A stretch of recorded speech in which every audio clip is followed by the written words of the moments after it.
Good day, this is Professor Will, CBMD PhD. Today is Saturday, February 20th, 2021.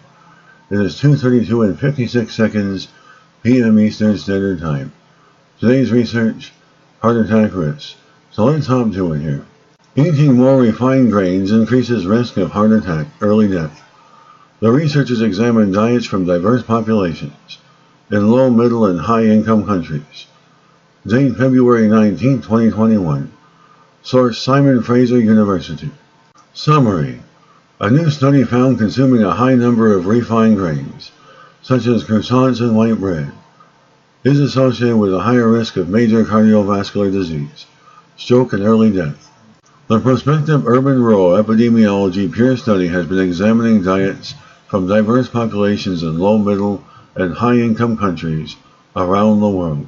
Over 16 years of analysis of 130,130 participants in 21 countries, including Canada. The researchers found the intake of refined grains and added sugars have greatly increased over the years.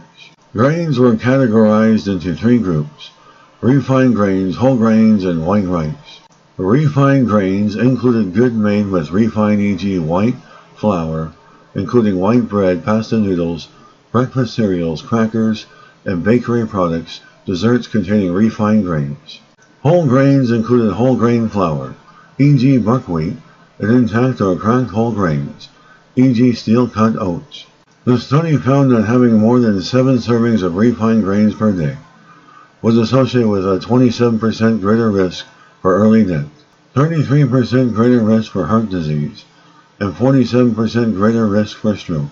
This study reaffirms previous work indicating a healthy diet including limiting overly processed and refined foods. No significant adverse health effects were found with consuming whole grains or white rice. The study suggests eating whole grain foods like brown rice and barley, and having fewer cereal grains and refined wheat products. Reducing one's overall consumption of refined grains and having better quality carbohydrates is essential for optimal health outcomes. Good day, this is Professor Will, CBMD PhD, on microbiology, bioinformatics, and pathophysiology. I hope you enjoyed listening. Until next time, have a great day.